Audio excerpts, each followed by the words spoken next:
Lamborghini Club Indonesia atau LCI menggelar acara tahunan mereka yang disebut Bull Run 2014. Dan ini adalah lokasi pertama mereka ngurah rai, dan setelah ini mereka akan konvoy ke Taman Ujung dan saya akan mengikuti mereka.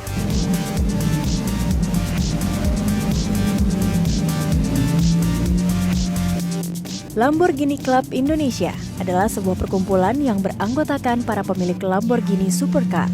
Setiap tahun mereka menggelar acara berkendara bersama melintasi tempat-tempat indah dan menantang di Indonesia. Bali Bull Run 2014 dimulai dari Bandara Ngurah Rai. Mereka langsung memacu mobilnya menuju ke bagian utara Pulau Bali.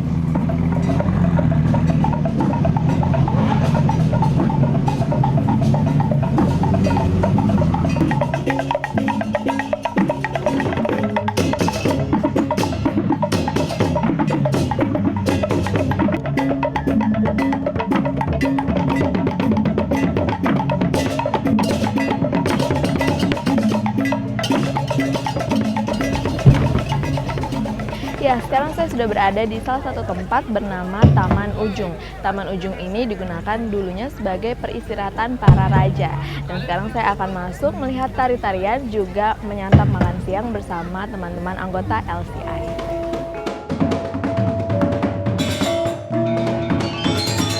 Taman Ujung atau Taman Sukasade berada di Kabupaten Karangasem, Bali. Di masa kolonial, taman yang mulai dibangun pada tahun 1909 ini dikenal sebagai Water Palace atau Istana Air. Taman yang pembangunannya diprakarsai oleh Raja Karangasem I Gusti Bagus Bilangit ini awalnya memiliki luas hampir 400 hektar. Namun kini, luas Taman Ujung hanya tersisa sekitar 10 hektar.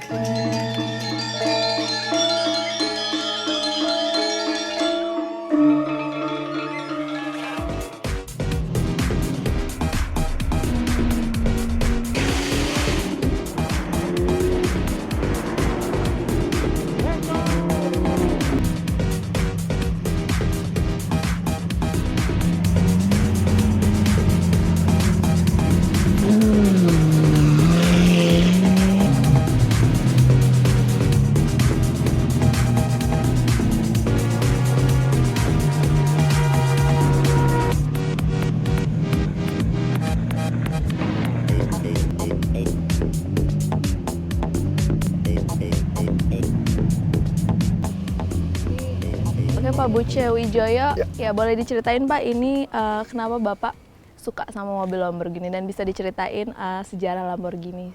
Saya suka Lamborghini karena Lamborghini punya karakter Bandel. wow, agak brutal, rada brutal. Jadi karakternya agak brutal dibandingkan sama mobil-mobil sport lain. Lamborghini itu asalnya dari Italia. Jadi Lamborghini didirikan oleh Ferruccio Lamborghini, dan Ferruccio Lamborghini adalah seorang anak petani. Oke. Di Bologna pada waktu Perang Dunia Kedua dia dipakai oleh Jerman sebagai mekanik. Bangkai kendaraan yang ditinggalkan oleh sekutu maupun oleh Jerman, dia buat traktor. Dia sukses sekali di traktor, dia menjadi kaya sekali. Oke Pak, sekarang kita bisa lihat di dalamnya ya, seperti apa sih Lamborghini Murcielago ini. Oke, jadi ini 2 pintu ya? Iya, 2 pintu. Ini mesinnya, saya lihat mesinnya di belakang. Mesinnya ya, di belakang. Pak? Oke Pak, bisa kita lihat di dalam? Boleh. Ini transmisi manual. Manual.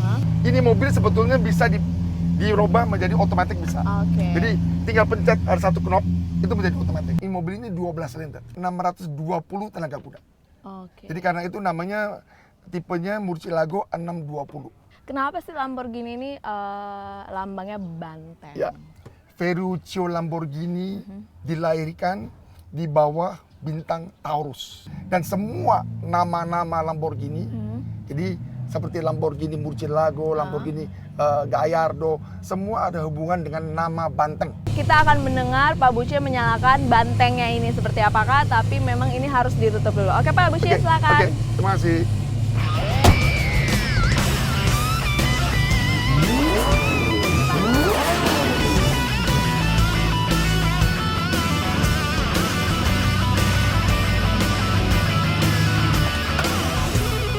Oke Pak Buce, mantap sekali ya Pak. Suaranya tuh, aduh, nyong itu Bad boys banget. Bad boys. Bad boys. Sampai Thank ketemu you, tahun Pak depan, Ucu. ya. Oke, sampai ketemu tahun depan. Ya, Bu Ira. Bye-bye. Aduh, berantas. Bali bukanlah destinasi terakhir. Karena di antara pura-pura indah di Karangasem, sunset di Kuta, deru mesin Lamborghini akan terus menyusuri tempat-tempat indah lain di tanah air. Katarina Natalia, Suhodo, Berita 1, Bali.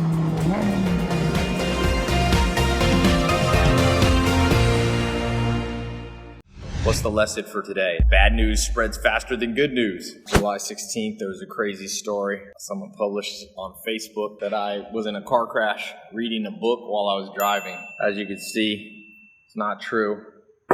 The old handy Lamborghini's here. People have been texting me all day like, are you okay, dude? I'm like, yep, I'm still here. Somebody showed a picture of it all totaled. It didn't get totaled. It's funny how bad news spreads. Scientists call that the negativity bias. You gotta be careful. It drags down your own happiness.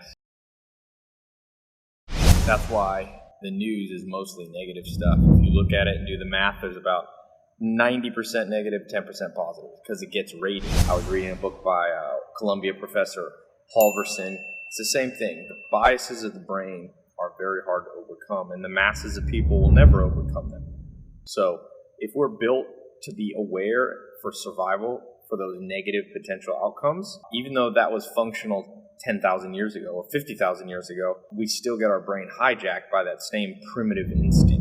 So you got to rise above your primitive instincts, you know, and you got to play with it and enjoy it a little bit, in the sense that you'll know a little bit more about what makes the media tick, about what makes other humans tick, so that you'll see the fallacies but not fall into them yourself. That's the key. This is my documentation of my life, the things that I think each day. If it offers some value to you, you know, that's good. I get some value from just reminding myself what I learned for that day. So that's what this video is about. They're not always profound. They're not always pertinent to your life. But hopefully, in the cumulative, there's some value you can take away. Talk to you soon.